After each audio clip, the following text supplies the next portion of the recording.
Hudson Curd.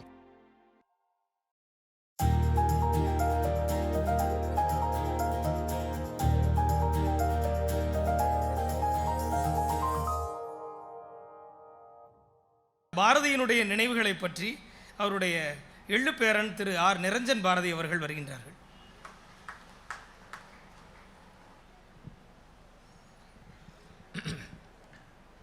மதிப்புக்கும் மாட்சிமைக்கும் உரிய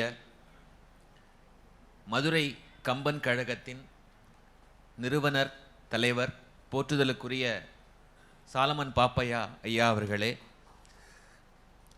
இந்த மேடையில் வீற்றிருக்கும் அருட்செல்வர் ஐயா அவர்களே, மதிப்புக்குரிய திரு நடனகோபால் ஐயா அவர்களே, எனக்கு முன்னர் வெகு சிறப்பாக இயற்பியலை தொழிலாக கொண்டு தமிழை இயல்பென கொண்ட மதிப்புக்குரிய சுரேஷ் ஐயா அவர்களே, இந்த அரங்கத்தில் பெருந்திரளாக கூடியிருக்கும் கம்பனின் காதலர்களே, பாரதி பக்தர்களே, சான்றோர்களே, உங்கள் அனைவருக்கும் என்னுடைய அன்பான வணக்கம். ரொம்ப நெகிழ்ச்சியாகவும் பரவசமாகவும் இந்த தருணத்தை நான் பார்க்கிறேன். உங்கள் முன்னிலையில் இந்த மேடையில் பேசுவது என்பது ஏதோ மற்றும் ஒரு மேடை என்று சொல்லிவிட முடியாது. இது நான் கிட்டத்தட்ட கடவுள் என வணங்கும் கம்பநாட்டாழ்வானின் காலடியின் கீழ் நின்று கொண்டு பேசுவதை போன்றது. அப்பேற்பட்ட ஒரு பெரும் கொடிப்பினை இந்த கம்பன் கழகத்தில் பேசுவது என்பது, இதை சாத்தியப்படுத்திய மதுரை கம்பன் கழகத்தாருக்கும் குறிப்பாக மதிப்பிற்குரிய திரு ராஜா அவர்களுக்கும் என்னுடைய பணிவு கலந்த சிரம் தாழ்ந்த வணக்கத்தை நான் தெரிவித்துக் கொள்கிறேன். எல்லோருக்கும் பிடித்த கவிஞர் பாரதி என்றால் பாரதிக்கு பிடித்த கவிஞர் யார் என்று கேள்வி வரும்போது சற்றும் யோசனையின்றி நாம் கம்பன் என்று சொல்லிவிடலாம். எல்லோருக்கும் தெரிந்த ஒன்றுதான் அது. அவர் ஒரு பாடலில், இது ஒரு அரிய பாடல், பல பேருக்கு தெரியாது, கம்பன் இசைத்த கவியெல்லாம் நான் என்று பாரதி சொல்கிறார். தன்னை கம்பன் எழுதிய ஒரு கவிதையாகவே அவர் பார்க்கிறார். யாமறிந்த புலவரிலே கம்பனைப் போல், வள்ளுவன் போல், இளங்கோவை போல் பூமிதனில் யாங்கனுமே பிறந்ததில்லை என்ற வரி எல்லோருக்குமே தெரியும். ஏன் கம்பனை முதலில் சொல்ல வேண்டும் என்று நான் கொஞ்சம் ஆராய்ச்சி செய்தபோது அவருடைய அறியப்படாத, அதிகம் படிக்கப்படாத ஒரு பாடல் உண்டு. விதியே விதியே தமிழச்சாதியை என் செய்ய நினைத்தாய் அப்படிங்கிற ஒரு பாடல் உண்டு. அதில் அவர் சொல்றார், நான் இந்த தமிழ் இனத்தை அமரத்தன்மை வாய்ந்தது அப்படின்னு நினச்சிக்கிட்டு இருந்தேன். அதற்கு என்ன காரணம் அப்படின்னா திருக்குறளை சொல்கிறார், சிலப்பதிகாரத்தை சொல்கிறார், அதற்கு பிறகு கம்பனை சொல்கிறார். ஏன் கம்பனை சொல்றார் அப்படின்னா ஒரு கூடுதல் அடைமொழியோடு விவரணையோடு அந்த வரி வருகிறது. எல்லையொன்றின்மை என்னும் பொருள் அதனை கம்பன் குறிகளால் காட்டிட முயலும் முயற்சியை கருதி நான் தமிழச்சாதியை அமரத்தன்மை வாய்ந்தது என்று கருதினேன் அப்படின்னு சொல்றார். எல்லையொன்றில்லாதது அந்த பரம்பொருள். அதை மொழியால் நாம சொல்ல முடியாது, ஆனால் மொழியின் மூலமாக அதை சொல்லத்தான் வேண்டும். அந்த முயற்சியில் வெற்றி பெற்றவன் கம்பன் என்பதனால் முதலில் யாமறிந்த புலவரிலே கம்பனை போல் என்று பாரதி சொல்கிறார். அது ஒரு பக்கம் இருக்கட்டும். இந்த நிகழ்ச்சிக்கு வருவதற்கு முன், அதற்கு முன்னால் ஔவை, பாரதி பெரிதும் மதித்த ஒரு பெண்பால் கவிஞர் யார் என்றால் அது ஔவை. அவர் ஒரு கட்டுரையில் சொல்றார், ஆங்கிலேயர்களுக்கு ஷேக்ஸ்பியர் எவ்வளவு முக்கியமோ தமிழ்நாட்டுக்கு ஔவை பிராட்டி அத்துணை முக்கியம் என்கிறார். ஏன் அவர் புதிய ஆத்திச்சூடி எழுதினார் என்றால் அது ஔவைக்கு அவர் செய்த மிகப்பெரிய ஒரு அங்கீகாரம், ஒரு ட்ரிபியூட் என்றாலும் இன்னும் ஒரு முக்கிய காரணம், ஔவை யாருக்கும் அஞ்சாமல் துணிந்து எல்லோருக்குமான நீதி போதனைகளை எளிய 2 அல்லது 3 வார்த்தைகளில் சொன்ன ஒரு பெருமாட்டி. அதே பாணியை பாரதி பின்பற்றி புதிய ஆத்திச்சூடி எழுதியிருக்கிறார். உங்கள் அனைவருக்குமே தெரியும். அந்த ஒரு வடிவம் ரொம்ப கவர்ச்சிகரமான ஒரு வடிவம். அது காலந்தோறும் இதுவரைக்கும் தொடர்ந்து எழுதப்பட்டு கொண்டு வருகிறது. நான் இங்கு வருவதற்கு முன்பு மதுரைக்கும் பாரதிக்கும் என்ன ஒரு பிணைப்பு என்று கொஞ்சம் ஆராய்ச்சி செய்தேன். உங்கள் அனைவருக்குமே தெரியும், மதுரை சேதுபதி உயர்நிலை பள்ளியில் பாரதியார் 3 மாத காலம் தமிழாசிரியராக பணியாற்றினார் என்பது. அதையும் தாண்டி 2 முக்கியமான பதிவுகள் நமக்கு இருக்கு. 1904ஆம் ஆண்டு விவேகபானு என்கின்ற இதழில் தனிமை இரக்கம் அப்படிங்கிற ஒரு கவிதை, அதுதான் முதலில் பிரசுரமான, அதாவது ஒரு இதழில் பிரசுரமான பாரதியார் கவிதை அதுதான். அந்த விவேகபானு மதுரையிலிருந்து வந்த ஓர் இதழ். இது முதல் பிணைப்பு. இது கூட பெரிது கிடையாது. பொதுவாக ஒரு வருத்தம் என்ன உண்டு என்றால், வாழும் காலத்திலேயே பாரதியை யாரும் பெரிதாக பாராட்டவில்லை, அவருடைய வரிகளை பெரிதாக யாரும் அங்கீகரிக்கவில்லை என்று. ஆனால் மதுரை தமிழ்ச்சங்கம் அது மாதம் செந்தமிழ் என்கின்ற ஓர் இதழை இதுவரைக்கும் வெளியிட்டு கொண்டிருக்கின்றது. 100 ஆண்டுகளை கடந்த அந்த இதழை நானும் தொடர்ந்து வாங்கி படித்து வருகிறேன். அந்த இதழ் 1908ஆம் ஆண்டிலேயே மு. ராகவ ஐயங்கார் என்னும் முதுபெரும் தமிழறிஞர் பாரதியின் பாடல்களை போற்றி எழுதியிருக்கிறார். வாழும் காலத்திலேயே அவருக்கு நடந்த ஒரு அங்கீகாரம் இது இந்த மதுரை மண்ணில் நடந்திருக்கிறது. ஏனென்றால் மற்றவர்கள் கண்டுகொள்ளாமல் போய்விடலாம், பாராட்ட மறந்திருக்கலாம் அல்லது தயங்கி இருக்கலாம். ஆனால் சென்னை தமிழ்நாட்டின் தலைநகரமாக இருக்கலாம், ஆனால் மதுரை தான் தமிழின் தலைநகரம். அதனால் அது ஒரு பொழுதும் பாரதி போன்ற ஒரு தமிழ் புலவனை அங்கீகரிக்க மறந்திருக்காது என்பதற்கு இது ஒரு கூடுதல் சான்று. அதிலிருந்தே என்னுடைய தலைப்புக்குள் நான் போகலாம் என்று நினைக்கிறேன். வழங்கப்பட்டிருக்கக்கூடிய குறைந்த கால அவகாசத்தில் எத்துணை நினைவுகளை பகிர்ந்து கொள்ள முடியுமோ நான் பகிர்ந்து கொள்கிறேன். இந்த தமிழ்தான் தொடக்கத்திலிருந்து இறுதி வரைக்கும் பாரதிக்கு எப்போதுமே ஒரு அருந்துணையாக, அருமருந்தாக இருந்திருக்கிறது. பள்ளிக்கூடத்துக்கு போகவே அவருக்கு பிடிக்கல, பள்ளி படிப்பினிலே மதி பற்றிடவில்லை என்று எழுதுகிறார். ஆனால் தந்தைக்கு பயந்து வேறு வழியில்லாமல் பள்ளிக்கு போகிறார். நிறைய முறை பள்ளிக்கு போகிறேன் அப்படின்னு சொல்லி போக பிடிக்காமல் கட்டடித்து ஒரு தோப்புக்கோ தோட்டத்துக்கோ போய் பறவைகளை பார்ப்பது, மேகங்களை பார்ப்பது, கவிதைகள் எழுதுவது என்று வாழ்ந்தவர். அந்த வயதில் அவருக்கு ஞாபக மறதியும் அதிகம். அதனால் தன்னுடைய புத்தகப்பையை ஏதோ ஒரு வீட்டு திண்ணையில் வைத்துவிட்டு வீட்டுக்கு வந்து விடுவார். அவருடைய சிற்றன்னை வள்ளியம்மை தான் கருணை காட்டி தந்தை வந்தால் அவ்வளவுதான் அப்படின்னு சொல்லி, தந்தை வருவதற்கு முன் வேறு ஒரு பை வாங்கி அதற்குள் புத்தகத்தை வாங்கி அந்த ஸ்லேட், அந்த பலகையை வாங்கி வைத்து தந்தையிடமிருந்து மகனை காப்பாற்றுவார். இப்படி தான் அவருடைய பள்ளி பருவம் இருந்தது. அந்த தந்தையோடைய பயத்துக்கு ஒரு மிகச்சிறந்த ஆறுதலாக, ஒரு வடிகாலாக அவருக்கு இருந்தது தமிழ்தான். அவருடைய வரலாற்று குறிப்புகளிலிருந்து நாம் என்ன தெரிந்து கொள்கிறோம் என்றால், யாருக்கும் தெரியாமல் கோவில் மண்டபங்களில் அவரும் அவருடைய நண்பர்களும் தமிழ் படித்திருக்கிறார்கள், கம்பனை படித்திருக்கிறார்கள், வள்ளுவரை படித்திருக்கிறார்கள். எப்படியேனும் தமிழ் படித்து விட வேண்டும் அப்படின்னு இதை பாராட்டுவதா, தாய்மொழியையே திருட்டுத்தனமாக படிக்க வேண்டிய ஒரு அவல நிலை அப்போது இருந்ததே என்று கண்ணீர் விடுவதான்னு தெரியல. அப்படி ஒரு நிலையில்தான் பாரதி எல்லா இலக்கியங்களையும் சிறு வயதிலேயே கற்று தேர்ந்து விடுகிறார். ஏன் அவரை ரொம்ப நாம கொண்டாடுகிறோம் என்றால், அவருடைய இலக்கிய சாதனைகள் ஒரு புறம், அக வாழ்க்கையில், அவருடைய பர்சனல் லைஃப்பில் பார்க்காத துயரங்களே இல்லை. 5 வயசுல அவருடைய அம்மா இறந்து போயிடுறாங்க. 14 வயதில் அவருடைய தந்தை வற்புறுத்தி அவரை திருமணம் செய்து வைத்து விடுகிறார். அது ஒரு குழந்தை திருமணம். அதற்கு முன்னால் இவருக்கு 11 வயதாக இருக்கும்போது இன்னொரு பெண் 9 வயது, அந்த பெண்ணின் மீது அவருக்கு காதல் ஏற்படுகிறது. அதெல்லாம் பிள்ளை காதல் அப்படிங்கிற கவிதையில் அவர் எழுதுகிறார். அதுவும் முறிந்து போகிறது. தந்தையே வில்லன் ஆயிடுறாரு. அவசர கதியில் ஒரு திருமணம், அதுவும் பிடிக்கல. 15 வயதில் அப்பா இறந்து போயிடுறார். நினைத்து பாருங்கள், 15 வயது தான், 5 வயதில் அம்மா போயாச்சு, 14 வயதில் குடும்பஸ்தனாகிவிட்டார், 15 வயதில் தந்தை மரணம்.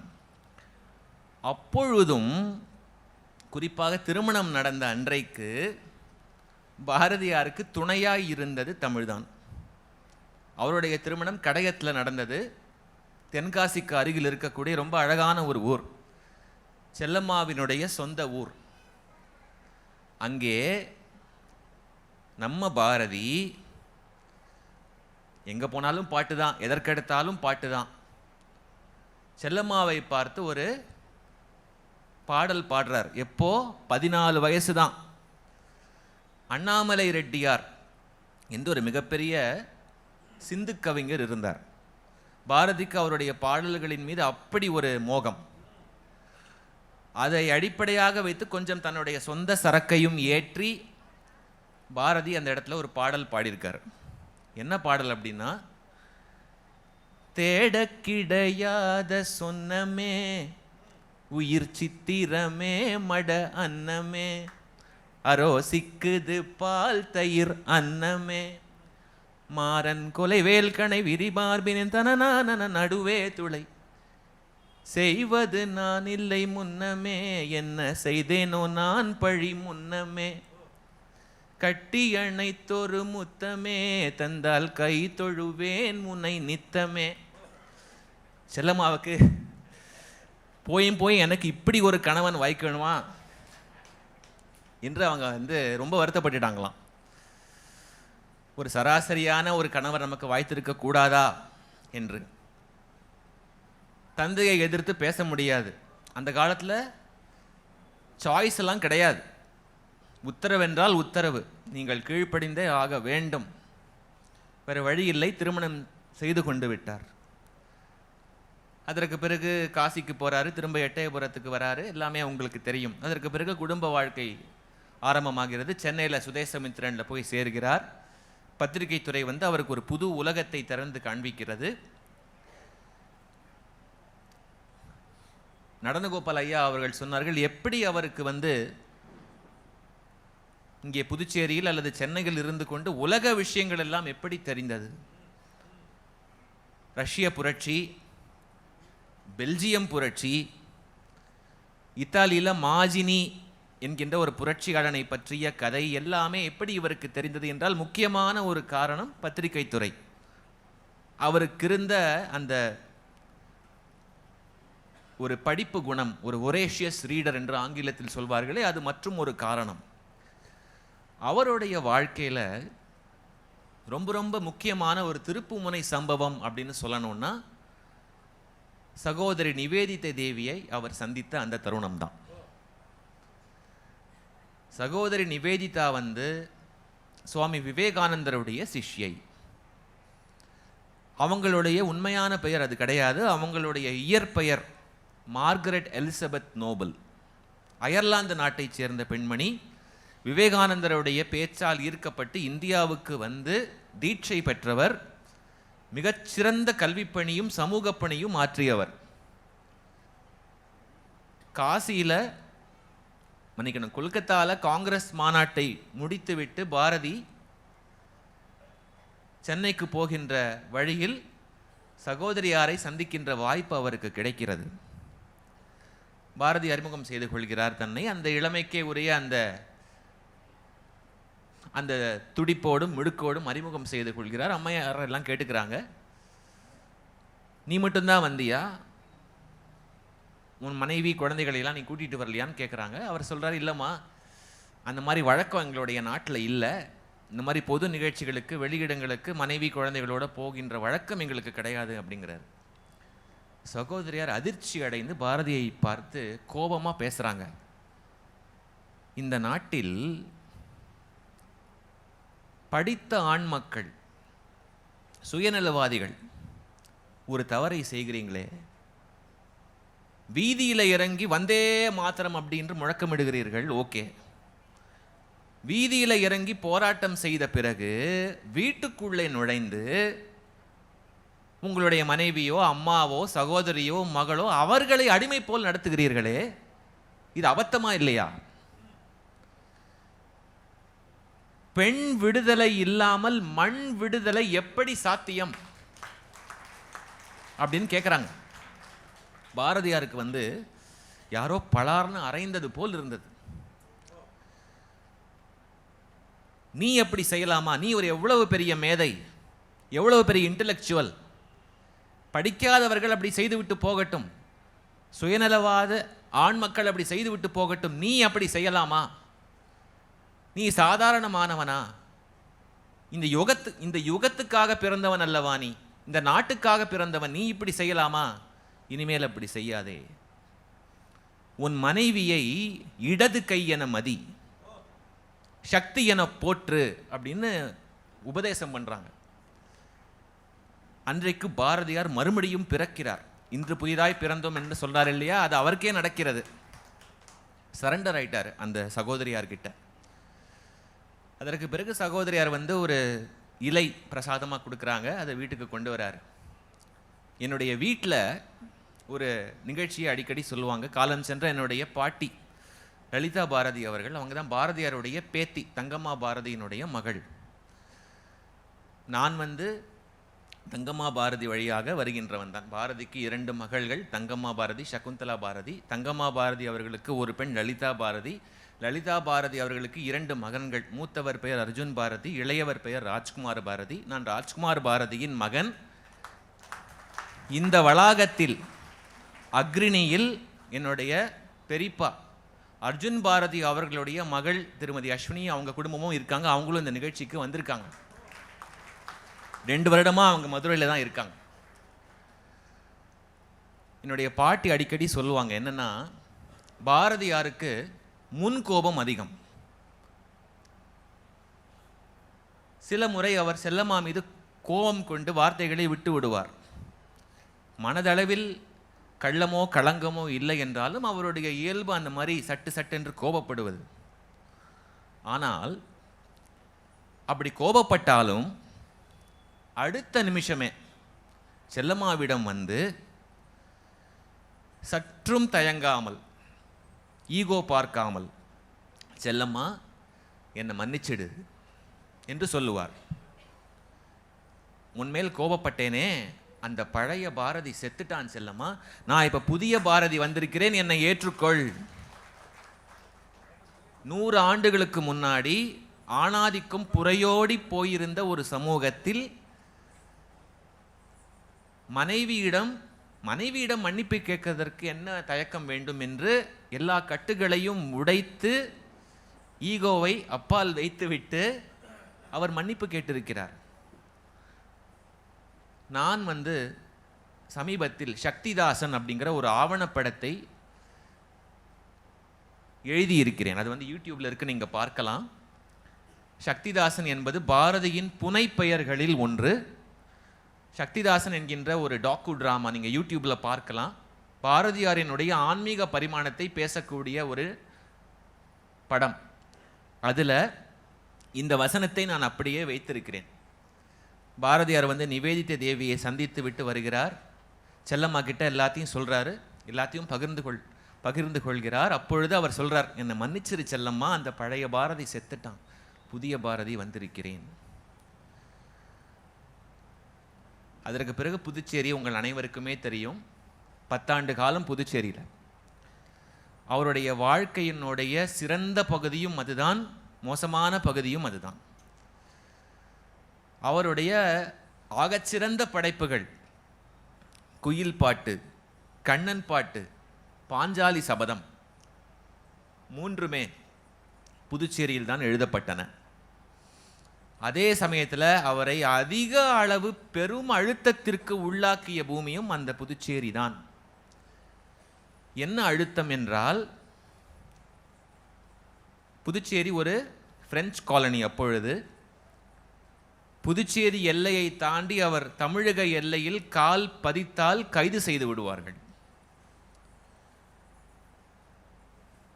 அப்படி எப்படியாவது அவரை சிக்க வைத்து விட வேண்டும் அப்படின்னு சிஐடி போலீஸ் வந்து என்னெல்லாமோ செய்து பார்ப்பார்கள். அவரை எப்பொழுதும் பின்தொடர்ந்து சென்று கொண்டே இருப்பார்கள். எப்பொழுதுமே பாரதியாரை மட்டும் பின்தொடர்ந்தால் பரவாயில்லை, பாரதியாருடைய குடும்பத்திலிருந்து யாராவது எங்கே வெளியே போனாலும் அவர்களையும் பின்தொடர்வார்கள். தொடர்ந்த தொல்லை. சிஐடி போலீஸை சமாளிக்க வேண்டும், பத்திரிகையை நடத்த வேண்டும், கவிதைகள் எழுத வேண்டும், எங்கேயாவது சொற்பொழிவுகளுக்கு அழைத்தால் அங்கே போய் பேச வேண்டும், சமூக பணியில் ஈடுபட வேண்டும், குடும்பத்தை பார்த்தாக வேண்டும். இத்தனையையும் அந்த மனிதன் செய்திருக்கிறான். அவர்களுடைய வாழ்க்கையை படித்தால் அதில் 1% கூட நம்மால் வாழ முடியுமா என்று தெரியல. நிறைய சம்பவங்கள் கண்ணீரை வரவழைக்கின்றன. அதை படிக்கும் பொழுது எப்படி இந்த மனிதனால் இதை தாங்கிக் கொள்ள முடிந்தது? அதிக அளவிலான வெப்பத்தை கொடுக்கும் போதுதான் ஒரு நிலக்கரி வைரமாகிறது. அப்படி அளவுக்கு அதிகமான அழுத்தமும் தொல்லையும் துயரும் நேர்ந்த போதிலும் பாரதி இடத்திலிருந்து உச்சகட்ட படைப்புகள் வெளிவருகின்றன. 38 வயதில் இதெல்லாம் ஒரு மனிதனால சாத்தியமா? நூற்றுக்கணக்கான கவிதைகள், மொழிபெயர்ப்புகள், கதைகள், கட்டுரைகள், மொழிபெயர்ப்புகள். சிஐடி போலீஸ் என்ன செய்வார்கள் அப்படின்னா, மாறு வேடத்தில் வருவார்களாம். எப்படியாவது இவரை ஏமாற்றி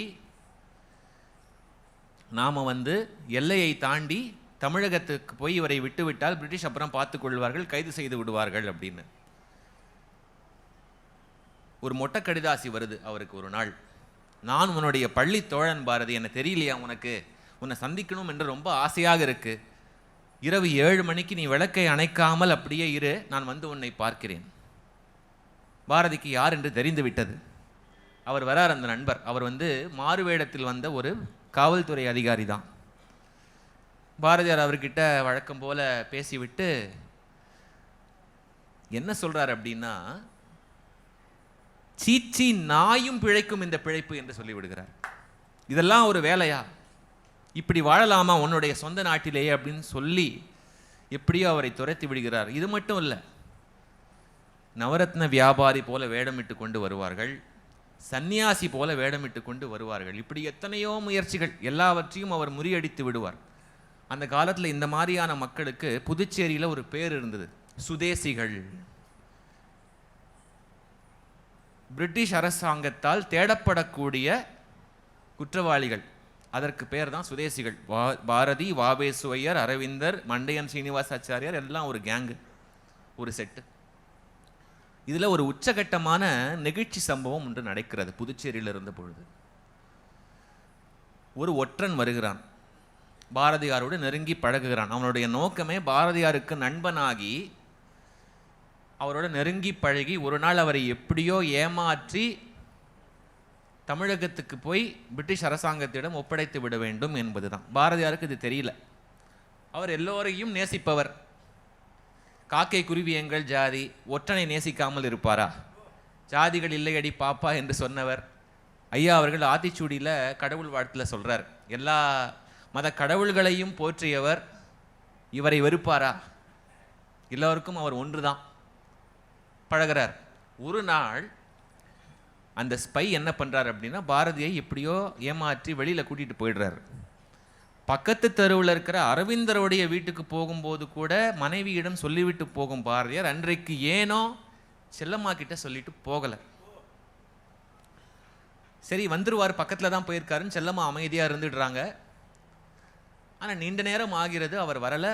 அவங்களுடைய அந்த இன்ட்யூஷன், பெண்களுக்கே உரிய அந்த உள்ளுணர்வு, ஏதோ அவருக்கு ஆபத்து நேர போகிறதோ அப்படின்னு அவங்க பயப்படுறாங்க. என்னன்னு தெரியல. ஒரு நாள் அப்படியே போகிறது, பாரதியார் வரலை. அடுத்த நாள் உச்சி பொழுது தாண்டிய பிறகு ஒரு மோட்டார் வண்டியில் ஒரு புது மாப்பிள்ளை மாதிரி மாலையும் கழுத்துமா பாரதி வருகிறார். அப்போதான் நடந்தது என்னன்னு தெரிகிறது. கூடவே பாரதியாருடைய ஒரு வக்கீல் நண்பரும் வரார். இதற்கு நடுவில் என்ன ஆகுதுன்னா, செல்லம்மா அவருடைய தந்தைக்கு தந்தி கொடுத்துடுறாங்க. விஷயத்தை கேள்விப்பட்டு வாவேசுயர்லாம் யார் கூட போனாருன்னு கேட்குறாங்க. அவங்க அடையாளங்களை சொல்லும் போது, இவர் கூட போய் அவனுடைய புருஷனை நீ அனுப்பின, அவர் யார் தெரியுமா? பிரிட்டிஷ் அரசாங்கத்துக்காக வேலை செய்கின்ற ஒரு உளவாளி. அவனுடைய நோக்கமே இந்த மாதிரியான சுதேசிகளை சிறையில் அடைப்பது தான். அப்பொழுதென்றால் சிறை அப்படின்னா பக்கத்தில் கிடையாது, அந்தமான் போனோம், அந்தமானில் போய் போட்டுருவாங்க, அவ்வளோதான். காலாகாலத்துக்கும் பார்க்கவே முடியாது. அதற்கு பிறகு பாரதி எப்படியோ வந்துடுறாரு. செல்லம்மா அப்போ தான் உயிரே வருது. அப்போ அந்த வக்கீல் நண்பர் என்ன நடந்ததுன்னு சொல்கிறார். அந்த உளவாளி பாரதியாரை அழைத்து கொண்டு புதுச்சேரி எல்லையை தாண்டி திருப்பாதிரி புலியூர்னு ஒரு இடம் இருக்கிறது, கடலூருக்கு பக்கத்தில், அங்கே போகிறார். அங்கே தற்செயலாக பாரதிக்கு ஏற்கனவே தெரிந்த ஒரு வக்கீல் நண்பர் வந்து விடுகிறார். அவருக்கு இந்த உளவாளி யாருன்னு தெரியும். அவர் பாரதியாரை சேர்த்து பார்த்த பிறகு அவருக்கு என்னவென்று புரிந்து விடுகிறது. அவருடைய திட்டம் எப்படியோ சாமர்த்தியமாக பேசி பாரதியாரை அந்த நபரிடமிருந்து காப்பாற்றி தன்னுடைய காரில் இறக்கி விட்டு விடுகிறார். நல்ல வேளை நான் பார்த்தம்மா உன்னுடைய கணவனை, இல்லை என்றால் தீவாந்திர சிக்ஷை தான் அப்படிங்கிறார். அந்தமானில் தான் உங்கள் கணவன் இருந்திருப்பார். பாரதியார் எதுவுமே நடக்காத மாதிரி அவருடைய மாமனார்கிட்ட நல்லா இருக்கீங்களா மாமா, சௌக்கியமெல்லாம் கேட்குறாரு. செல்லம்மாவுக்கு ஒன்றும் புரியல, இவர் என்ன மனுஷன் அப்படின்னு. இத்தோட கதை முடியல. 2-3 நாட்கள் கழித்து அந்த உளவாளி இருக்கார் இல்லையா, அவர் திரும்பவும் பாரதியின் வீட்டுக்கு வருகிறார். வந்து ஐயா என்னை மன்னித்து விடுங்கள் அப்படின்னு கதறி அழுது காலில் விழுகிறார். பிரிட்டிஷ் அரசாங்கம் கொடுக்கின்ற காசைப்பட்டு இந்த மாதிரி உங்களை காட்டி கொடுக்க நான் முன் வந்து விட்டேன், ஒரு துரோகம் செய்து விட்டேன், அம்மா நீங்களும் என்னை மன்னிச்சிருங்கம்மா அப்படின்னு கதறி அழறார். பாரதி எதுவுமே நடக்காத மாதிரி, இப்போ மேலே ஒரு தூசி விழுந்தா அப்படி தட்டும் இல்லையா, அந்த மாதிரி அந்த மனிதனை எழுப்பி அதெல்லாம் ஒன்றும் இல்லை, நான் உன்னை மன்னிச்சிட்டேன் போ அப்படின்னு அனுப்பி விடுறார். இதெல்லாம் செல்லம்மா பார்க்குறாங்க. அப்படியே கேமராவை ஜூம் இன் பண்ணால் அவங்களுக்கு அப்படி ஒரு கோபம் வருகிறது. என்ன இவர் சர்வசாதாரணமாக இந்த ஆளை மன்னித்து அனுப்பினாரே, எப்படி இவரால் இது முடிகிறது? நாமெல்லாம் எவ்வளவு கஷ்டப்பட்டோம், வயிற்றில் புளியை கரைத்து கொண்டிருந்தோமே, இவர் என்னடா என்றால் அப்படியே சர்வசாதாரணமாக மன்னித்து விட்டு அனுப்புகிறாரே என்று கோச்சிட்டு போயிடுறாங்க. அப்போ செல்லம்மாவை பார்த்து பாரதி ஒரு பாடல் பாடுறார், இரவா பாடல். என்ன பாடல் தெரியுமா? பகைவனுக்கருள்வாய் நன்னெஞ்சே பகைவனுக்கருள்வாய், புகை நடுவினில் தீயிருப்பதை பூமியில் கண்டோமே நன்னெஞ்சே, பகை நடுவினில் அன்புருவான நம் பரமன் வாழ்கின்றான். ரொம்ப அழகான ஓர் உருவகம் இது. புகை மூட்டமாக இருக்கும்போது தீ முதலில் கண்ணுக்கு தெரியாது. அந்த தீ மூட்டம், அந்த திரை விலகிய பின்புதான் நமக்கு நெருப்பு தெரிகிறது இல்லையா? அதே போல ஒருத்தன் கெட்டவனாக இருக்கலாம், திருடனாக இருக்கலாம், கொலையாளியாக இருக்கலாம், அது பெரிஃபெரி, வெளிப்புறத்தில் இருப்பது, அந்த புகை மூட்டம் மாதிரி. இப்போ என்னையும் படைத்தது கடவுள் என்றால் அவனையும் படைத்தது கடவுள் தானே. எல்லாருக்குள்ளும் அந்த மூலம் இருக்கும் இல்லையா, அந்த சோர்ஸ் ஆஃப் கிரியேஷன், ஆரிஜின் என்பது ஒன்று தானே. வெளிப்புறத்தில் இருக்கின்ற அடையாளங்களை பார்க்காதே. கெட்டவனாக இருந்து விட்டு போகட்டும், அது சந்தர்ப்ப சூழல் காரணம், அது வேறு. ஆனால் உள்ளே போய் பார், அவனுக்குள்ளும் கடவுள் இருக்கத்தானே செய்கிறான். என்ன திரை மூடி இருக்கு அவ்வளவுதான். சில பேருக்கு திரை விலகி இருக்கிறது, அவனுக்கு திரை மூடி இருக்கிறது அப்படின்னு செல்லம்மாக்கு உபதேசம் பண்றாரு. அவங்க கேட்கின்ற மனநிலையில இல்லை, எப்போதுமே இருந்ததில்லை. இதெல்லாம் நடந்து முடிந்த பிறகு பாரதியாருடைய மகள் கேட்குறாங்க அப்பா கிட்ட, அப்பா ஊரில் எல்லாரும் உன்னை பித்தன் அப்படின்னு சொல்கிறார்களே, ஏன்? அதற்கு பாரதி பதில் சொல்றார், சிரித்துக்கொண்டே பதில் சொல்கிறார், அப்படியா, பரவாயில்ல தங்கம், பரவாயில்ல, பித்தன் என்பது கூட கடவுளின் நாமம் தானே, சொல்லிவிட்டு போகட்டும் அப்படின்னு சொல்லி பாட்டு பாட ஆரம்பிச்சிடார் ஹார்மோனிய பெட்டியில். இப்படிதான் அவர் வாழ்ந்தது. நான் சொல்றது ஒரே சம்பவம் தான், எக்கச்சக்கமான சம்பவங்கள் இருக்கிறது. செல்லம்மாவுக்கு என்ன ஒரே வருத்தம் என்றால், என்ன நீங்க கட்டுரை எழுதி அனுப்ப வேண்டாமா? நீங்கள் எழுதி அனுப்பினால் தானே அவன் பணம் தருவான். வீட்டு நிர்வாகத்தை பார்த்தவர்கள் அவர்கள். இவர் ஒரு கவிஞன் அப்படியே வானத்தில் பறந்து கொண்டிருப்பார். குடும்ப கஷ்டம் அவங்களுக்கு தான் தெரியும். நீங்க நேரத்துக்கு கட்டுரை அனுப்பினால் தானே பணம் வரும். பால்காரன் கடன் எவ்வளோ பாக்கி தெரியுமான்னு கேட்குறான். வீட்டில் வேலை செய்கின்ற பணிப்பெண் வரலை, சம்பள பாக்கி. 2 பெண் பிள்ளைகளை பெற்று வச்சிருக்கோம். கொஞ்சமாவது உங்களுக்கு ஞாபகம் இருக்கா இல்லையா? நீங்கள் பாட்டுக்கு அரிசியை வந்து அப்படியே காக்காவுக்கும் குருவிக்கும் போடுறீங்களே, இதெல்லாம் நினச்சி பார்க்க முடியாது அவங்களாலன்னு கேட்குறாங்க. அவங்களுக்கு கோவம் வருது. பாரதி சிரிச்சுக்கிட்டே கிளாஸ் எடுக்கிறாங்க செல்லம்மாவுக்கு. செல்லம்மா, குருவியை பார், எந்த குருவியாவது தலைவலி பதற்றம் அப்படின்னு சொல்லி பார்த்துருக்கியா?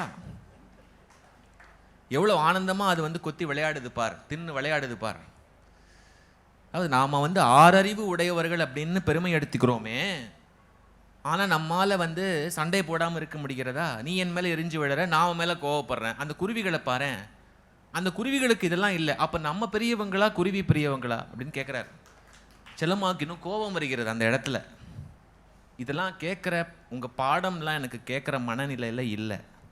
பணம் வேணும், அதுக்கு என்ன வழியோ பாருங்கள். இதுதான் அவங்க வாழ்க்கையாக இருந்தது. அவர் அப்படி தான் சொல்வார், பராசக்தி என்னிடம் பாடல் எழுதும்படி கேட்கிறாள் அப்படிமா. முதல்ல பணத்தை கேளுங்க அப்படிமாங்க.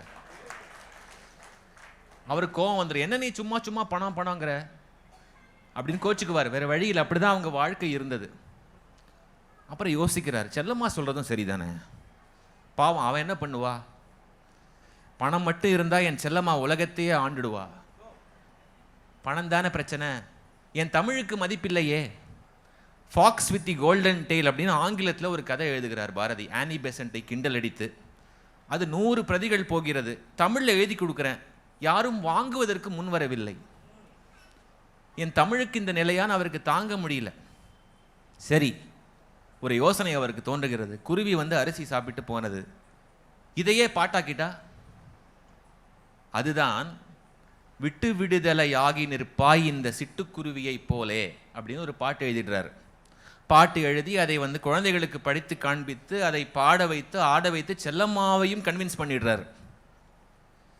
அப்புறம் சொல்றார், கவலைப்படாத செல்லம்மா, இந்த பாட்டையே நான் பத்திரிகைக்கு அனுப்ப போகிறேன், அவங்க பணம் தருவாங்க, கட்டுரைக்கு மட்டும்தான் பணம்னு இல்லை, பாடலுக்கும் பணம் வரும், கவலைப்படாதே அப்படின்னு சொல்கிறார். பாடி முடிச்சுட்டு ஒரு வரி சொல்கிறாரு, கல்வெட்டில் பொறிக்க வேண்டிய வார்த்தை. செல்லம்மா ஒன்று சொல்கிறேன், நல்லா கேட்டுக்கோ. தமிழகம் இன்னும் கண் விழிக்கவில்லை சொல்கிறார். 100 ஆண்டுகளுக்கு முன்னாடி சொல்கிறார், தமிழகம் இன்னும் கண் விழிக்கவில்லை, அப்படியே கண் விழித்தாலும் அது குழந்தை போலத்தான் இருக்கிறது. இப்போது இந்த பாட்டுக்களை யாரும் பாராட்டாமல் இருக்கலாம், பாடாமல் இருக்கலாம், ஆனால் நாளைக்கு நான் இருப்பேனோ இல்லையோ இந்த பாடல்களை உலகமே பாடும், நீ பார்க்கத்தான் போகிறாய் அப்படிங்கிறார் தீர்க்க தரிசனமா. அது நடக்கத்தானே செய்கிறது இன்றைக்கு. குருவியின் வறுமையை பாரதி தீர்த்தார், அதற்கு கைமாறாக பாரதியின் வறுமையை குருவிகள் தீர்த்தன அந்த பாடலின் மூலமாக. அவருடைய வாக்கு இன்று வரைக்கும் பலித்து கொண்டுதானே இருக்கிறது. அவருடைய சாதனைகள் அதையெல்லாம் பேச ஒரு நாள் பத்தாது, ஒரு ஆயுட்காலம் போதாது. உள்ளே போக போக ஒரு பிரபஞ்சம் மாதிரி அவர் விரிவடைந்து கொண்டே செல்கிறார் இன்று வரைக்கும். ஏன் அவரை கொண்டாடுகிறோம் தெரியுமா? அக வாழ்க்கையில் அத்துணை கஷ்டங்கள் இருந்த போதும் எத்தனை கோடி இன்பம் வைத்தாய் எங்கள் இறைவா என்று பாடியது. அடுத்த வேளை சாப்பாட்டுக்கு உத்தரவாதம் இல்லை, பணம் வந்தால் தங்காது. இவர் ஒரு ஏழை வள்ளல் வேற, இவருக்கே பணம் இல்லை, அதுக்கே வந்து என்னால் கொடுக்க முடியலே என்று அவர் வருத்தப்படுவாராம். அப்படி ஒரு பிறவி.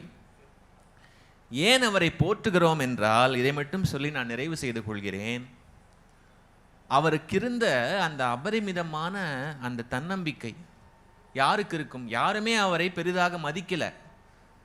அவரை போற்றிய கூட்டம் ரொம்ப ரொம்ப சிறிது, வட்டம் ரொம்ப சிறிது. ஆனால் அவருக்கு தன்மேல் மதிப்பு இருந்ததே. தீக்குச்சியை விட என்னுடைய எழுத்துக்கள் அதிகமாக விற்பனை ஆகணும் என்று சொன்னார். நடக்கிறதே. ஆடுவோமே பள்ளு பாடுவோமே ஆனந்த சுதந்திரம் அடைந்து விட்டோமேன்னு பாடினாரே 38 ஆண்டுகளுக்கு முன்னமே, சுதந்திரம் அடைவதற்கு முன்னமே நடந்து விட்டதே. தன்னுடைய எழுத்துக்கள் இரவா வரம் பெறும் என்று அவருக்கே எப்படி தெரிந்திருந்தது? சுற்றி இருந்தவர்கள் நம்பாத போதும் அவரை அவர் நம்பினார் இல்லையா? அதற்காகத்தான் அவரை கிட்டத்தட்ட ஒரு கடவுளாகவே வணங்குகிறோம் என்று என்னுடைய கருத்து.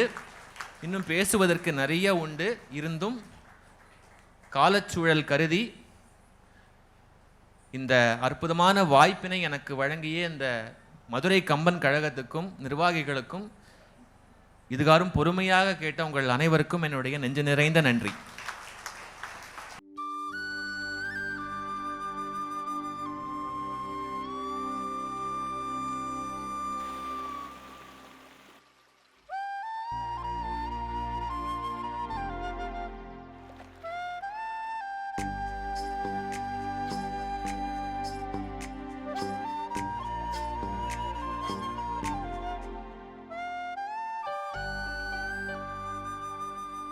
Hudson Card.